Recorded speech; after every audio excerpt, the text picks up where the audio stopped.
정체성이라는 말이 우리가 일반적으로 많이 사용하고 있기는 하지만 실제로 이 말에 대한 의미를 잘 이해하고 있는 경우가 많지 않은 것 같습니다. 영어로는 아이덴티티라고 말하고 있는 이 정체성을 사전을 찾아보면 이렇게 얘기하고 있습니다. 변하지 않는 존재의 본질을 깨닫는 성질이라고 말하고 있습니다. 참 어려운 얘기입니다. 변하지 않는 존재의 성질이라 사실 언뜻 이해하기가 어려운 말이긴 합니다. 근데 사실 이 말을 찬찬히 잘 생각해 보면 아주 쉽게 풀어보면 이런 말입니다.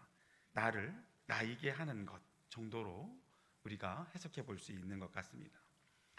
그럼 이 정체성이 인간에게 왜 중요한가를 살펴보면 인간이 정체성이라는 게 인간에게 있어서 나를 나에게 해주는 그런 아주 중요한 본질적 요소이기 때문입니다.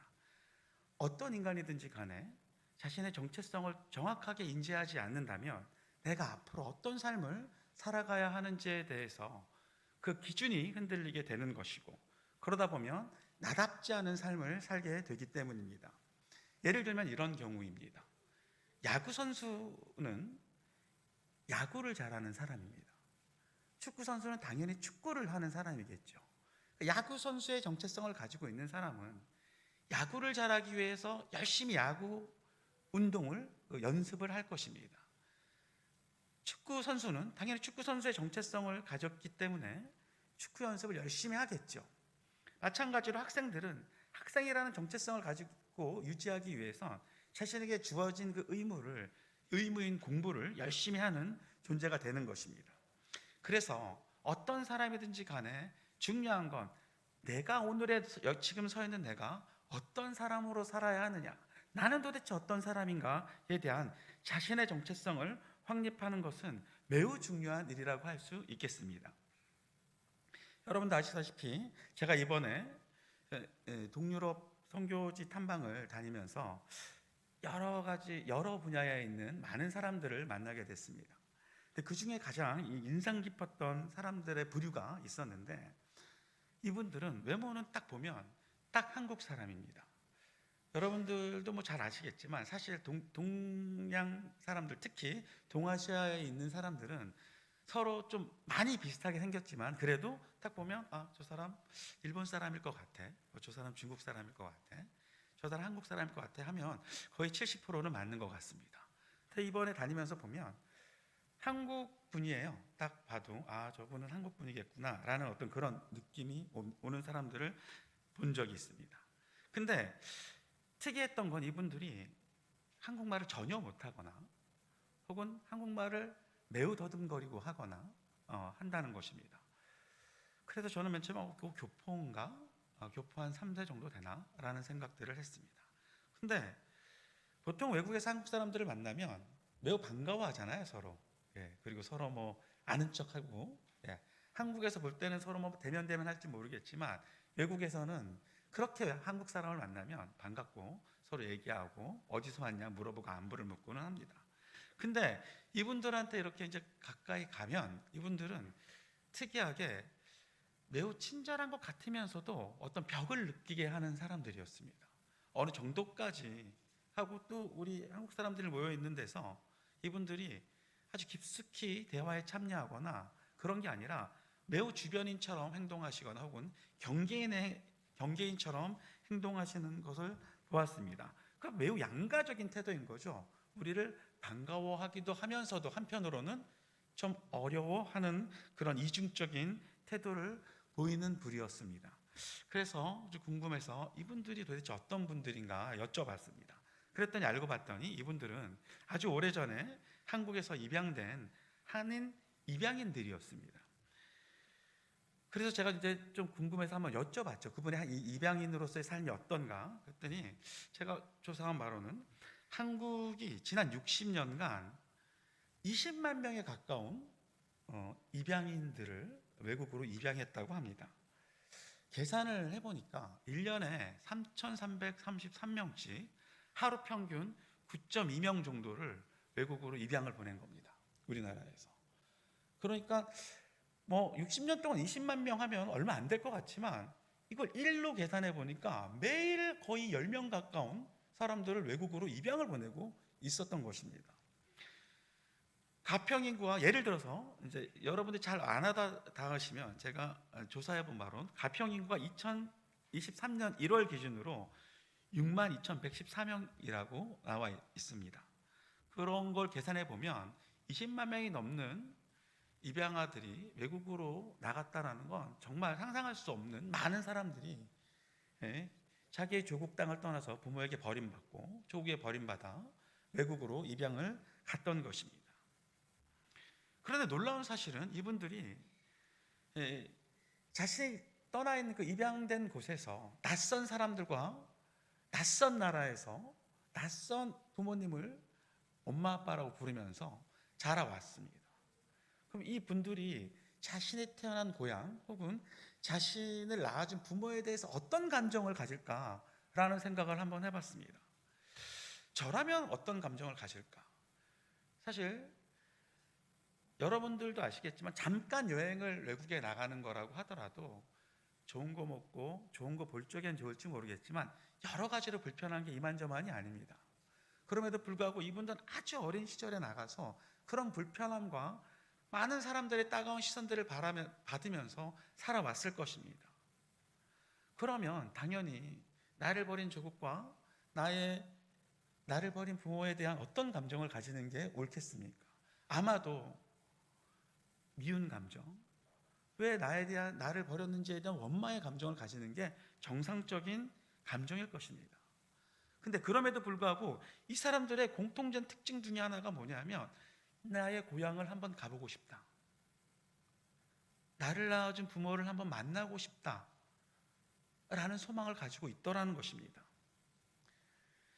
그래서 많은 사람들이 자신이 어느 정도 성인이 되고 나면 자신의 부모를 찾아 조국의 땅에 가보고 싶어하는 그런 소망들을 가지고 있고 그 중에 몇몇 사람들은 실제로 그것을 행동에 옮겨서 우리나라로 와서 부모님을 찾곤 합니다.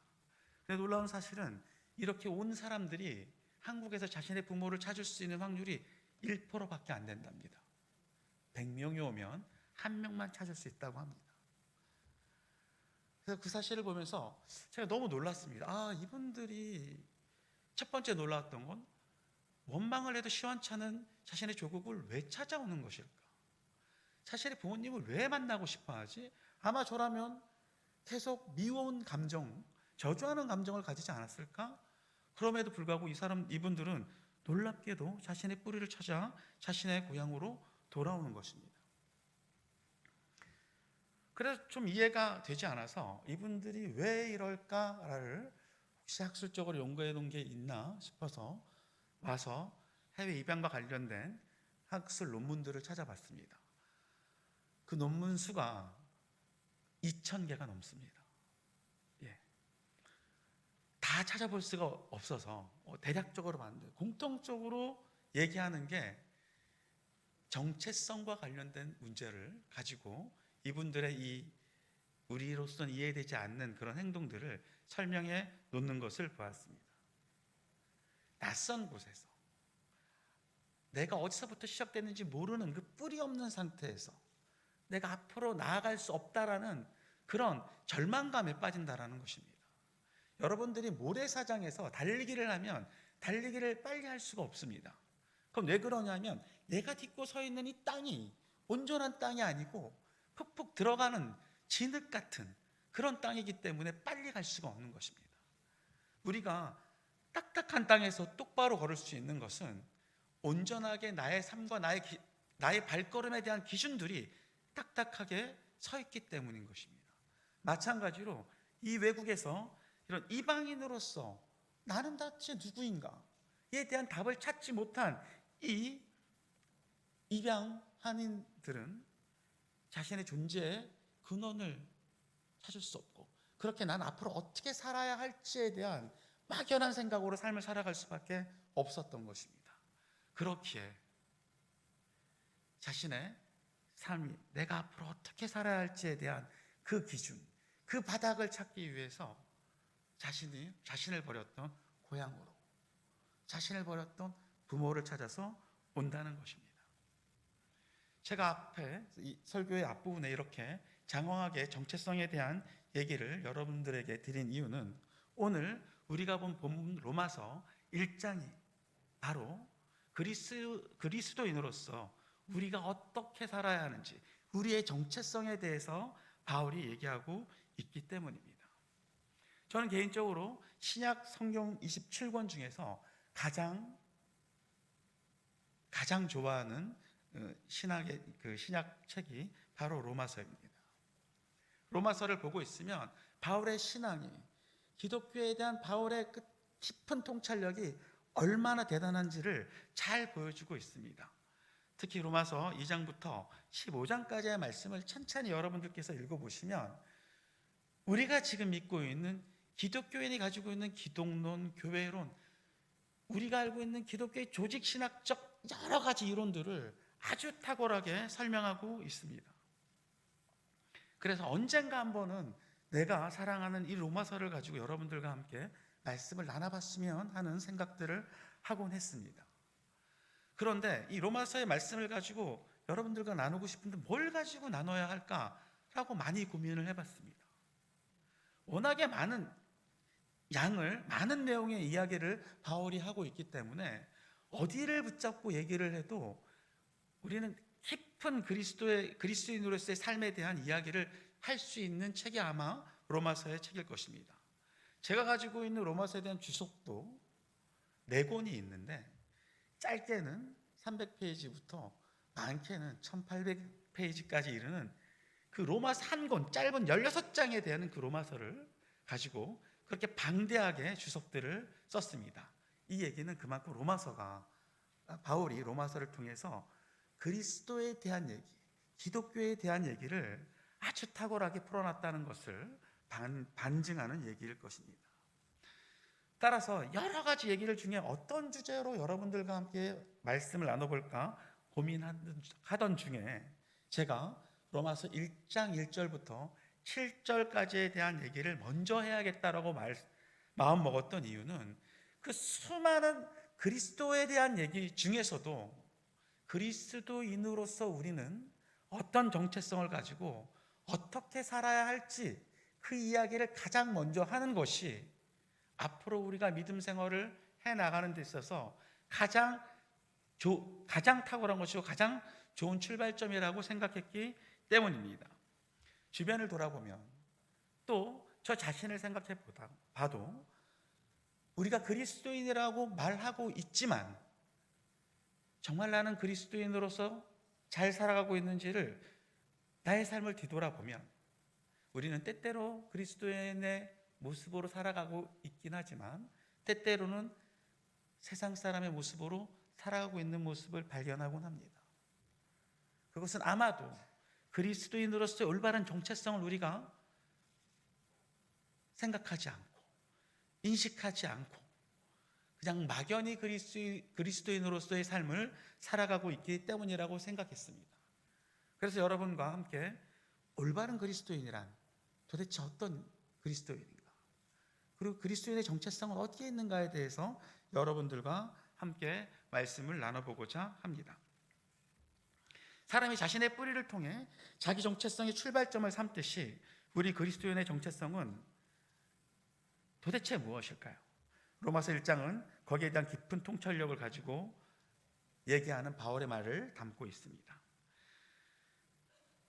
오늘 말씀 1장 1절 말씀을 한번 다 같이 보고 읽어보도록 하겠습니다. 시작. 예수 그리스도의 종 바울은 사도로 부르심을 받아 하나님의 복음을 위하여 택정함을 입었으니. 아멘. 로마서 1장 1절부터 보면 바울이 자기 자신을 소개하고 있습니다. 바울은 자신의 정체성을 3가지로 얘기하고 있습니다. 첫 번째, 예수 그리스도의 종이라고 자신을 소개합니다. 그리고 사도로 자기 자신을 소개하고 있습니다. 마지막으로 하나님의 복음을 위하여 택정함을 입은 사람으로 자기 자신의 정체성을 말하고 있습니다. 한마디로 얘기하자면 나는 예수 그리스도의 사람이다 라고 자신의 정체성을 정의하고 있는 것입니다. 나의 출발점은 예수 그리스도이고 그의 말씀, 그의 복된 말씀을 위해 사는 사람이 바로 나 사도 바울이다라고 말하고 있는 것입니다. 세상 사람들이 사도 바울 자신을 바라볼 적에 이렇게 바라보기를 사도 바울은 원하고 있는 것입니다. 그러면 우리는 여기서 질문을 하나 할 수 있습니다. 사도 바울이 자신의 정체성을 나는 예수 그리스도의 사람이다 라고 얘기한다면, 그러면 예수 그리스도는 과연 어떤 분이신가? 에 대한 얘기를 풀어봐야 예수 그리스도의 사람으로서의 바울의 정체성에 대해 얘기해 볼 수 있을 것입니다. 그에 대해 바울은 자신이 믿고 있는 예수 그리스도를 2절, 4절에서 말씀하고 있습니다. 2절, 4절 말씀을 다 같이 읽어보도록 하겠습니다. 시작. 이 복음은 하나님이 선지자들을 통하여 그의 아들에 관하여 성경에 미리 약속하신 것이라. 그의 아들에 관하여 말하면 육신으로는 다윗의 혈통에서 나셨고 성경의 영으로는 죽은 자들 가운데서 부활하사 능력으로 하나님의 아들로 선포되셨으니 곧 우리 주 예수 그리스도시니라. 아멘. 바울은 자신을 그리스도인으로 사도로 정의하며 나의 뿌리가 되신 예수님을 지금 이렇게 설명하고 있습니다. 예수 그리스도는 하나님의 아들이며 하나님께서는 예수 그리스도를 이 땅에 보내시겠다고 이미 만세 전부터 약속하셨고, 이 땅에 오신 예수님은 바로 우리의 왕 되시며 죽음에서 부활하사 우리를 구원하신 분이라고 얘기하고 있습니다. 이 얼마나 감격스러운 이야기입니까? 이 말을 통해서 바울이 왜 자신이 그리스도인으로서 살아야 하는지에 대해 명쾌하게 답하고 있습니다. 최초의 사람 아담은 하나님 앞에 죄를 지었고, 그 죄의 씨앗으로 말미암아 그의 자손된 모든 인간은 죄와 사망의 법에서 죽을 수밖에 없는 운명을 가지고 있었습니다. 하지만 하나님께서는 그 죄와 사망에 빠져 있는 우리를 위하여 우리를 구원하실 메시아를 보내주시겠다고 말씀하셨고, 그리고 실제로 하나님께서는 당신의 아들을 우리의 죄를 위하여 기꺼이 대속죄로 제물로 우리에게 보내주셨던 것입니다. 예수 그리스도 그분 한 분이 우리의 죄를 위해서 십자가에 못 박히심으로 죄와 사망으로 죽을 수밖에 없었던 우리를 하나님의 영광 가운데로 이끄셨고 우리를 구원하신 분, 그분이 바로 예수 그리스도이신 겁니다. 그런데 이 3절, 4절을 읽으면서 제가 한 부분 좀 이해가 안 가는 부분이 있었습니다. 3절, 4절을 다시 한번 보겠습니다. 제가 읽겠습니다. 그의 아들에 관하여 말하면 육신으로는 다윗의 혈통에서 나셨고 성경의 영으로는 죽은 자들 가운데서 부활하사 능력으로는 하나님의 아들로 선포되셨으니 곧 우리 주 예수 그리스도시니라. 아멘. 제가 제 눈길을 끌었던 부분은 바로 이 부분입니다. 앞에 말은 다 이해가 됩니다. 그런데 4절 말씀입니다. 능력으로는 하나님의 아들로 선포되셨으니, 죽은 자들 가운데서 부활하사 능력으로는 하나님의 아들로 선포되셨으니, 여기서 말하는 선포되셨다라는 말은 결정되었다, 임명되었다, 이런 의미입니다. 그럼 예수님께서 죽은 자들 가운데서 부활하시고 나서 하나님의 아들로 선포되었다고 얘기하시는 겁니다. 아니, 그러면 예수님은 동정녀 마리아에게 태어나시고 3년의 근 공생의 생활을 가셨는데 그때는 하나님의 아들이 아니었다는 말인가? 십자가에 못 박혀 죽으시고 3일 만에 부활하신 이후에 하나님의 아들로 선포되었단 말인가? 이 말이 저에게는 매우 이상하게 들렸습니다. 왜냐하면 하나님께서는 분명히 자신의 아들을 보내시겠다고 말씀하셨고, 예수님은 하나님의 성령의 힘으로 잉태되셔서 3년 공생 내내 하나님의 아들로 계셨고, 이 땅에 계실 동안 분명히 하나님의 아들로, 사람의 아들이지만 하나님의 아들로 계셨을 텐데 왜 부활하심으로 하나님의 아들로 선포되었다고 얘기하고 있지? 이 부분이 저에게 되게 낯설게 다가왔습니다.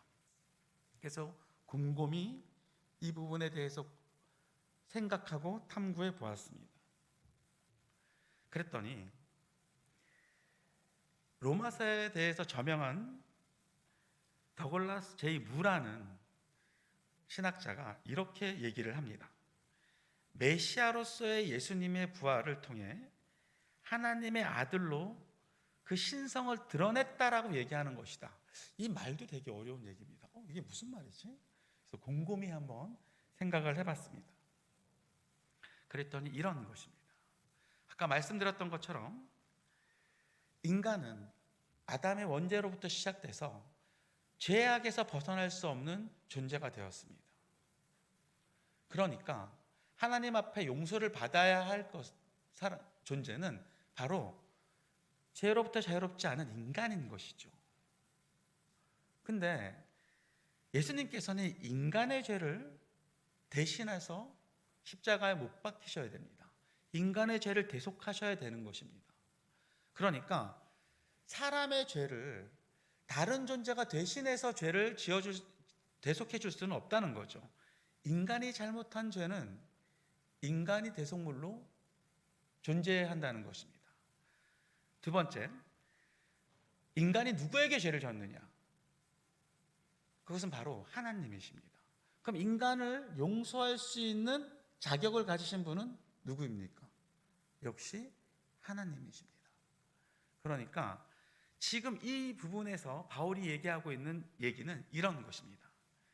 인간이 죄를 대속하기 위해서 예수님께서는 인간의 모습으로, 온전한 인간의 모습으로, 순수한 죄 없는 인간의 모습으로 계셨고, 그리고 그분이 하나님 앞에 인간의 죄를 대속해서 죽으셔야 됐다는 것입니다.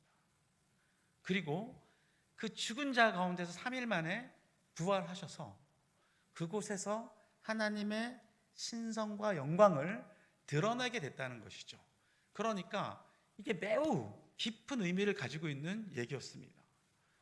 사람의 죄를 용서하기 위해서 예수님은 사람이 되셨어야 됐고, 그 사람 중에서도 모든 죄인을, 사람의 죄를 대속하시기 위해서 흠없는 사람이 되셔야 됐고, 그 흠없는 사람이 우리를 위해서 죽으셔야 됐던 것입니다. 대속물로. 그리고 3일 만에 부활하셔서 인간의 죄를 용서할 수 있는 자격을 갖추신 하나님의 능력의 존재가 됐었어야 했다라는 것입니다. 그러니까 죄를 용서를 받는 인간의 모습과 용서를 해줄 자격에 있는 하나님의 모습을 모두 갖추셔야 했다라는 것이죠. 그렇게 예수님은 우리의 죄를 대속해서 죽으시고 3일 만에 부활하심으로써 하나님의 아들로 하나님의 신성을 드러내게 되셨다고 얘기하시는 것입니다. 이게 얼마나 놀라운 사실입니까? 인간의 죄를 대신하기 위해서 예수님은 반드시 인간으로 계셔야 했고 인간으로 모든 고통을 받으셔야 했습니다. 하지만 그 죄인된 인간의 죄를 용서하실 권위와 자격을 가지신 분은 오직 한 분 하나님이시기에 예수 그리스도는 부활을 통해 하나님의 구원의 자격을 가지신 하나님의 아들의 신성을 가지셨던 것입니다. 정말 놀라운 일이 아닐 수 없습니다.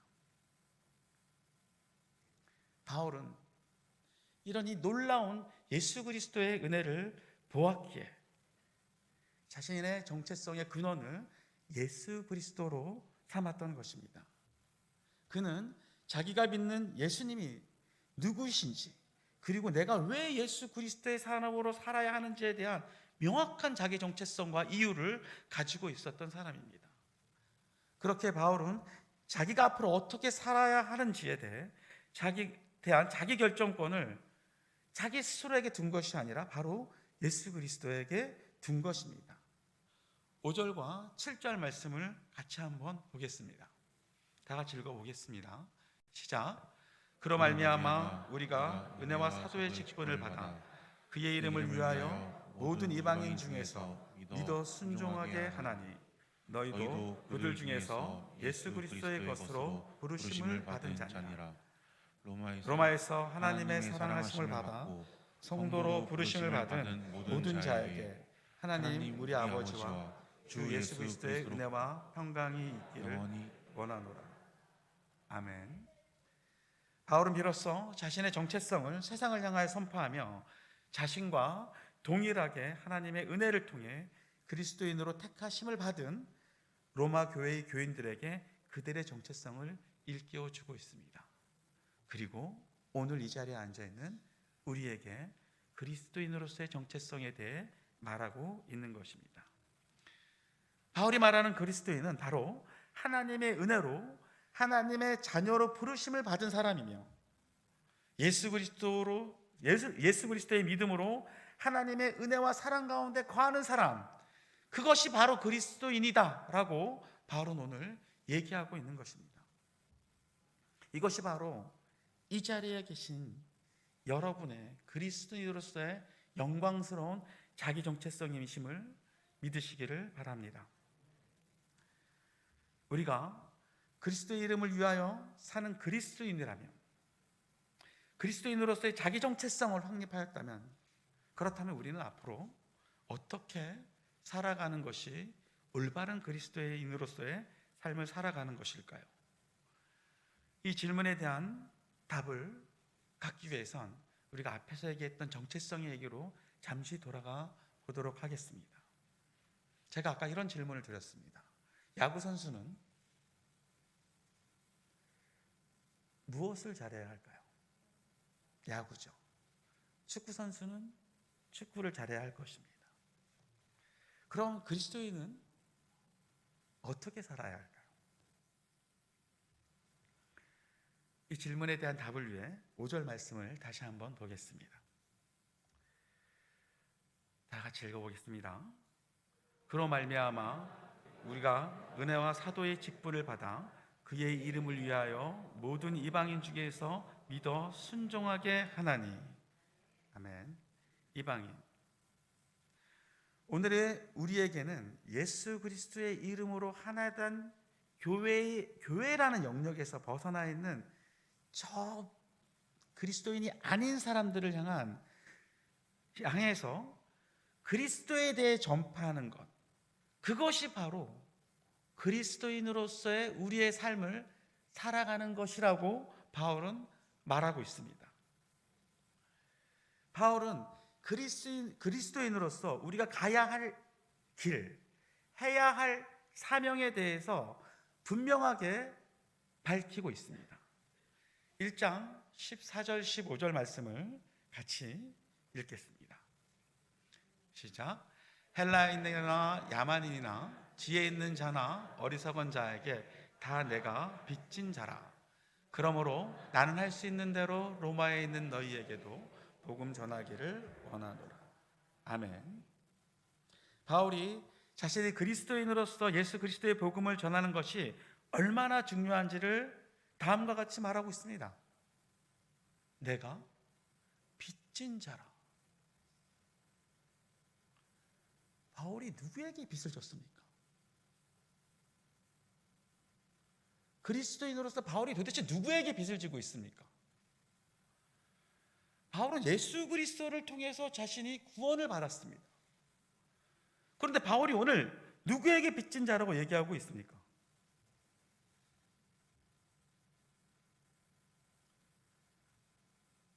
헬라인에게나 야만인이나 지혜 있는 자나 어리석은 자에게 내가 비췄다고 얘기했습니다. 분명히 예수 그리스도를 통해서 구원받은 바울이 지금 이렇게 얘기하고 있습니다. 왜 이런 얘기를 할까요? 바울은 내가 구원의 은혜를 예수 그리스도로부터 받았고, 그러면 그 빚을, 예수 그리스도에게 지고 있는 이 빚을 누구에게 갚아야 한다고 지금 얘기하고 있는 겁니까? 세상 사람들에게 복음을 전함으로 갚아야 한다고 얘기하고 있습니다. 바울은 그가 예수 그리스도를 통해 받은 복음이 얼마나 중요하고 감사했는지 자신의 복음을 전하기 위해 빚진 자라고 지금 말하고 있는 것입니다. 그 빚진 자에게 주어진 의무는 무엇입니까? 바로 그 빚을 갚아야 하는 것입니다. 그는 헬라인에게나 야만인에게나 지혜 있는 자나 어리석은 자나 바울에게 그 사람들이 빚을 줬습니까? 그렇지 않습니다. 그럼에도 불구하고 바울은 그리스도로부터 받은 그 은혜의 구원이 너무나 값지기에 그 복음의 말씀을 반드시 전해야 했기에 스스로를 복음의 빚진 자라고 얘기하고 있는 것입니다. 그렇게 바울은 위대한 사도로서, 복음의 전도자로서 가장 모범이 되는 그리스도인으로 우리에게 남아있는 것입니다. 오늘날까지. 사랑하는 성도 여러분, 우리의 복음 전도는 선택이 아닙니다. 우리의 복음 전도는 그리스도의 의무이며 그리스도인으로서의 의무이며 우리를 구원하신 하나님을 향한 우리의 믿음에 대한 고백입니다. 예수 그리스도를 향한 우리의 사랑의 고백인 것입니다. 이제 말씀을 마치고자 합니다. 여기 계신 여러분들은 예수 그리스도로부터 구원의 빚을 진 사람들입니다. 그리고 우리는 스스로를 그리스도인이라 칭합니다. 그렇다면 나는 그리스도인으로서의 삶을 살고 있는지, 그리스도인으로의 삶이란 도대체 무엇인지에 대해서 진지하게 고민해 보시기 바랍니다. 그리고 그리스도인으로서의 정체성을 가진 내가 어떻게 살아야 하는지 오늘 바울의 말씀을 듣고 고민해 보시기를 소망합니다. 이 얘기는 여러분들을 향한 얘기이면서 동시에 저 자신을 향한 얘기입니다. 여러분들께 오늘 한 가지 감사드릴 말씀이 있습니다. 여러분들께서 후원해 주시고 걱정해 주신 덕분에 지난 2월 14일 날 무사히 3년간의 신대원을 마치고 졸업을 하게 됐습니다. 너무 감사합니다. 근데 이 감사한 마음이 저에게 큰 빚입니다. 여러분들이 보내주신 사랑과 정성으로 잘 졸업했고 이제 저는 예수 그리스도의 사역을 위해 세상을 향해 나가야 할 것입니다. 그리고 오늘 바울 사도의 말씀을 통해서 그렇다면 나는 과연 그리스도인으로서 어떻게 살아가고 있나를 돌이켜 보았습니다. 제가 여러분에게 그리스도인으로서의 사명에 대해 말씀드리는 것은 곧 제가 제 자신에게 말하는 얘기입니다. 오늘 5세 전도회 헌신 예배입니다. 제가 약 한 23년 전에 처음 청평교회를 다니기 시작했는데 그때 대신 얼마 안 돼서 할렐루야 성가대를 서고 있을 때였습니다. 근데 지금 아직도 그 장면이 또렷하게 기억나는 장면이 하나가 있는데 우리 김창학 장로님께서 2부 예배 끝나고 혼자 특송을 하신 거였습니다. 혼자 나오셔서 이 중간에서 찬양을 하는데 그 찬양이 내 평생에 가는 길, 순탄하나. 이 찬양이었습니다. 근데 그 드리는 찬양이, 그 찬양을 들으면서 저분이 예수 그리스도인으로서 어떻게 살아왔는지에 대한 모든 것을 말해주는 장면이었습니다. 너무너무 저에겐 은혜가 됐던 장면이었던 것 같습니다. 오늘 모세전도회 회원님들은 젊은 시절부터 그리스도인으로서의 그 자기 정체성을 가지고 이 시간까지 오신 분들입니다. 같은 그리스도인으로서 존경을 표합니다. 그렇다면 우리는 앞으로 그리스도인으로서 우리에게 주어진 의무를 얼마나 잘 감당하고 살아가야 하는지를 오늘 고민해 보시기를 소망합니다. 부디 그리스도인으로서의 우리의 정체성을 올바로 직시하고 그리스도인으로서의 아름다운 향기를 내시는 성도님들이 되시기를 간절히 소망합니다. 기도하겠습니다. 하나님 아버지, 감사합니다. 일찍이 우리를 불러주시고 주님의 자녀 삼아주심을 감사를 드립니다. 주님께서 보여주신 그 은혜에 감사하면서 우리를 스스로 그리스도인이라 칭하면서도 때때로 우리는 그리스도인으로서의 삶을 살지 못하는 경우가 있는 것 같습니다. 지금 우리에게 지혜와 믿음을 주셔서 온전한 그리스도인으로서의 삶을 살아갈 수 있도록 주께서 인도하여 주시옵소서. 주님께서 주신 그 구원의 은혜를 기억하며 주님의 사랑과 주님의 복음을 세상에 전하는 온전하고 칭찬받는 그리스도인의 삶을 살 수 있도록 주께서 인도하여 주시옵소서. 언제나 우리를 사랑으로 인도하시는 예수 그리스도의 이름으로 기도합니다. 아멘.